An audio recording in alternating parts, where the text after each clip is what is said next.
നമസ്കാരം. സ്വന്തമായി ഒരു ബിസിനസ് തുടങ്ങാൻ പ്ലാനുണ്ടോ? എങ്കിൽ നിങ്ങളുടെ മനസ്സിൽ ഉറപ്പായും 2 ചോദ്യങ്ങൾ വന്നിട്ടുണ്ടാകും, അല്ലേ? ഇന്നത്തെ ഈയൊരു വിവരണത്തിൽ നമുക്ക് ആ 2 പ്രധാനപ്പെട്ട ചോദ്യങ്ങൾക്ക് വളരെ ലളിതമായി ഉത്തരം കണ്ടെത്താം. അതെ, ഈ 2 ചോദ്യങ്ങൾ ഏത് ബിസിനസ് തുടങ്ങുമ്പോഴും ആദ്യം വരുന്ന കൺഫ്യൂഷനുകളാണത്. പക്ഷെ പേടിക്കുകയേ വേണ്ട. ഈ സംശയങ്ങളെല്ലാം മാറ്റി മുന്നോട്ടുള്ള വഴി വളരെ ക്ലിയർ ആക്കി തരികയാണ് നമ്മളിന്ന് ചെയ്യാൻ പോകുന്നത്. നമ്മളിന്ന് എന്തൊക്കെയാണ് നോക്കാൻ പോകുന്നതെന്ന് വെച്ചാൽ, ആദ്യം നിങ്ങളുടെ ആ പ്രധാനപ്പെട്ട 2 ചോദ്യങ്ങൾ, പിന്നെ ബിസിനസ് തുടങ്ങാനുള്ള 4 വഴികൾ ഏതൊക്കെയാണെന്ന് നോക്കും. അവ തമ്മിലൊന്ന് താരതമ്യം ചെയ്യും. അതിൽ നിന്ന് നിങ്ങൾക്ക് ഏതാണ് ഏറ്റവും നല്ലതെന്ന് തിരഞ്ഞെടുക്കാൻ സഹായിക്കും. അവസാനം ഒരു റെഡി ചെക്ക് ലിസ്റ്റും തരും.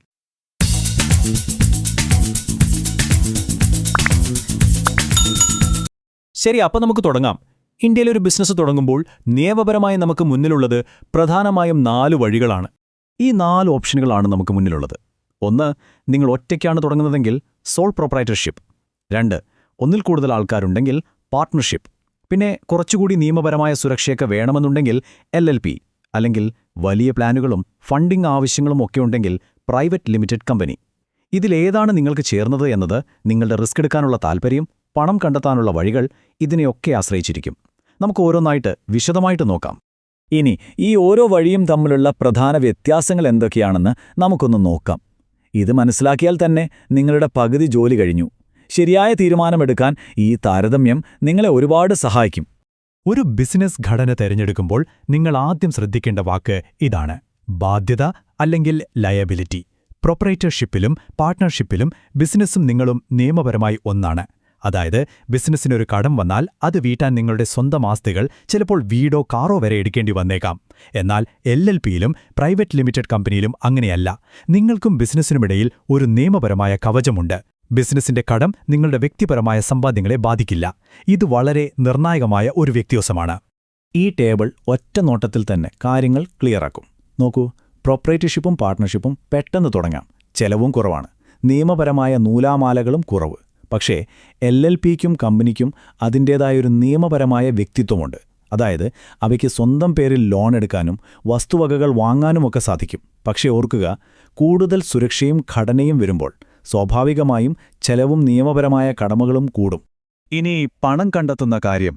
നിങ്ങളുടെ ആവശ്യം ഒരു ബാങ്ക് ലോൺ ആണെങ്കിൽ രജിസ്റ്റർ ചെയ്ത സ്ഥാപനങ്ങളായ LLPയ്ക്കും പ്രൈവറ്റ് ലിമിറ്റഡ് കമ്പനിക്കുമാണ് കൂടുതൽ വിശ്വാസ്യത കിട്ടുക. എന്നാൽ നിങ്ങളുടെ ലക്ഷ്യം പുറത്തുനിന്നുള്ള നിക്ഷേപകരെ, പ്രത്യേകിച്ച് വിദേശ നിക്ഷേപകരെ ആകർഷിക്കുക എന്നതാണെങ്കിൽ ഒരു സംശയവും വേണ്ട, പ്രൈവറ്റ് ലിമിറ്റഡ് കമ്പനി തന്നെയാണ് ബെസ്റ്റ് ഓപ്ഷൻ. മറ്റുള്ളവയ്ക്ക് വിദേശ ഫണ്ട് സ്വീകരിക്കുന്നതിന് പല നിയമപരമായ തടസ്സങ്ങളുമുണ്ട്. നികുതിയുടെ കാര്യത്തിലും കാര്യമായ വ്യത്യാസമുണ്ട് കേട്ടോ. ഒരു പ്രൊപ്രൈറ്റർഷിപ്പിൽ ബിസിനസ്സിൽ നിന്നുള്ള ലാഭം നിങ്ങളുടെ സ്വന്തം വരുമാനമായാണ് കണക്കാക്കുന്നത്. അപ്പോൾ നിങ്ങളുടെ ഇൻകം ടാക്സ് സ്ലാബ് അനുസരിച്ച് നികുതി കൊടുത്താൽ മതി. എന്നാൽ പാർട്ട്ണർഷിപ്പ്, LLP, കമ്പനി എന്നിവയ്ക്ക് ലാഭത്തിന്റെ 30% ഫ്ലാറ്റ് റേറ്റിൽ നികുതി കൊടുക്കണം. അതുകൊണ്ട് തുടക്കത്തിൽ ലാഭം കുറവാണെങ്കിൽ പ്രൊപ്രൈറ്റർഷിപ്പിലെ സ്ലാബ് നിരക്ക് നിങ്ങൾക്ക് കൂടുതൽ ലാഭകരമായേക്കാം. അപ്പോൾ ഇത്രയും കാര്യങ്ങൾ കേട്ട സ്ഥിതിക്ക് സ്വാഭാവികമായും നിങ്ങൾക്കൊരു സംശയം വരും, ഇതിലേതാണ് എനിക്ക് ചേർന്നത്, അല്ലേ? നമുക്കതൊന്ന് ലളിതമാക്കാം. ശരിയായ വഴി തിരഞ്ഞെടുക്കാൻ നിങ്ങൾ നിങ്ങളോട് തന്നെ ഈ 3 ചോദ്യങ്ങൾ ചോദിച്ചാൽ മതി. 1, എന്റെ ബിസിനസ്സിൽ എത്രത്തോളം റിസ്ക് ഉണ്ട്? 2, എനിക്ക് പുറത്തുനിന്ന് പണം കണ്ടെത്തേണ്ട ആവശ്യമുണ്ടോ, പ്രത്യേകിച്ച് വിദേശ നിക്ഷേപം? ഈ 2 ചോദ്യങ്ങൾക്കുള്ള ഉത്തരം കിട്ടിക്കഴിഞ്ഞാൽ 3ാമത്തെ സ്റ്റെപ്പ്, അതായത് ശരിയായ ഘടന തിരഞ്ഞെടുക്കൽ, വളരെ എളുപ്പമായിരിക്കും. അപ്പോൾ ചുരുക്കി പറഞ്ഞാൽ ഇങ്ങനെയാണ്: നിങ്ങളുടെ ബിസിനസ്സിൽ റിസ്ക് കൂടുതലാണ്, ഒപ്പം വിദേശ നിക്ഷേപവും വേണമെന്നുണ്ടെങ്കിൽ നേരെ പ്രൈവറ്റ് ലിമിറ്റഡ് കമ്പനിയിലേക്ക് പോകുക. റിസ്ക് ഉണ്ട്, പക്ഷെ പണം സ്വന്തമായി കണ്ടെത്താനാണ് പ്ലാനെങ്കിൽ ഒരു LLP മതിയാകും. ഇനി അതല്ല, റിസ്ക് കുറഞ്ഞ ചെറിയ രീതിയിലുള്ള ഒരു തുടക്കമാണെങ്കിൽ പ്രൊപ്രൈറ്റർഷിപ്പോ പാർട്ട്ണർഷിപ്പോ ആണ് ഏറ്റവും നല്ലതും എളുപ്പമുള്ളതുമായ വഴി. ഓക്കെ, അപ്പോൾ നിങ്ങൾ ഏതു വഴി തിരഞ്ഞെടുക്കണമെന്ന് തീരുമാനിച്ചു. ഇനി അടുത്ത പടി എന്താണ്? അത് നിയമപരമായി രജിസ്റ്റർ ചെയ്യുക എന്നത് തന്നെ. ഇതോടെ നമ്മൾ നമ്മുടെ 2ാമത്തെ പ്രധാന ചോദ്യത്തിലേക്ക് കടക്കുകയാണ്: എന്തൊക്കെ ലൈസൻസുകൾ വേണം? രജിസ്ട്രേഷനുകളെ നമുക്ക് എളുപ്പത്തിൽ മനസ്സിലാക്കാൻ 2 ആയിട്ട് തിരിക്കാം. 1, ഏത് ബിസിനസ് തുടങ്ങിയാലും നിർബന്ധമായും വേണ്ട ചില കാര്യങ്ങൾ. 2, നിങ്ങളുടെ ബിസിനസ്സിന്റെ വലുപ്പവും സ്വഭാവവും അനുസരിച്ച് മാത്രം ആവശ്യമുള്ള ചില രജിസ്ട്രേഷനുകൾ.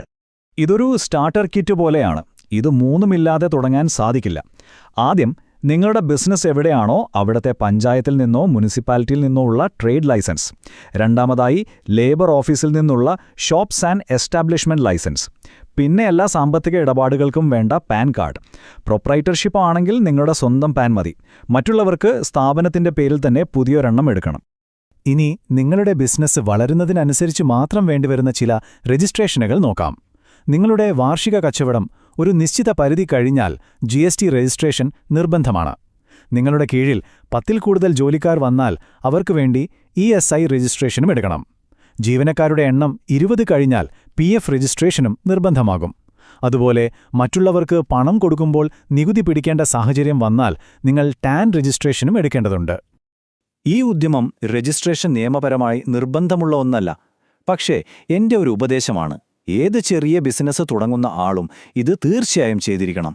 കാരണം ഇത് തികച്ചും സൗജന്യമാണ്. ഇതിലൂടെ കുറഞ്ഞ പലിശയ്ക്ക് ലോണുകൾ, കുറഞ്ഞ വൈദ്യുതി നിരക്കുകൾ എന്നിങ്ങനെ ഒരുപാട് സർക്കാർ ആനുകൂല്യങ്ങൾ നിങ്ങൾക്ക് കിട്ടും. ഇത് നിങ്ങളുടെ ബിസിനസ്സിന്റെ വളർച്ചയ്ക്ക് വലിയൊരു സഹായമാവും. എപ്പോഴും ഈ ഒരു കാര്യം ഓർക്കുക, ഇന്ന് നിങ്ങൾ കെട്ടിപ്പടുക്കുന്ന നിയമപരമായ അടിത്തറയാണ് നാളെ നിങ്ങളുടെ ബിസിനസ്സിനെ എത്രത്തോളം ഉയരത്തിലെത്താൻ കഴിയുമെന്ന് തീരുമാനിക്കുന്നത്. അതുകൊണ്ട് തുടക്കത്തിലുള്ള ഈ തീരുമാനങ്ങൾ വളരെ ശ്രദ്ധയോടെ എടുക്കുക. അപ്പോ നിങ്ങളുടെ ബിസിനസ്സിനുള്ള ശരിയായ വഴി നിങ്ങൾ തിരഞ്ഞെടുത്തു. കയ്യിലൊരു ചെക്ക്ലിസ്റ്റുമുണ്ട്. ഇനി ചോദ്യം ഇതാണ്: ഈ അടിത്തറയിൽ നിങ്ങൾ ആദ്യം എന്ത് അത്ഭുതമാണ് കെട്ടിപ്പടുക്കാൻ പോകുന്നത്? നിങ്ങളുടെ സംരംഭക യാത്രയ്ക്ക് എന്റെ എല്ലാവിധ ആശംസകളും.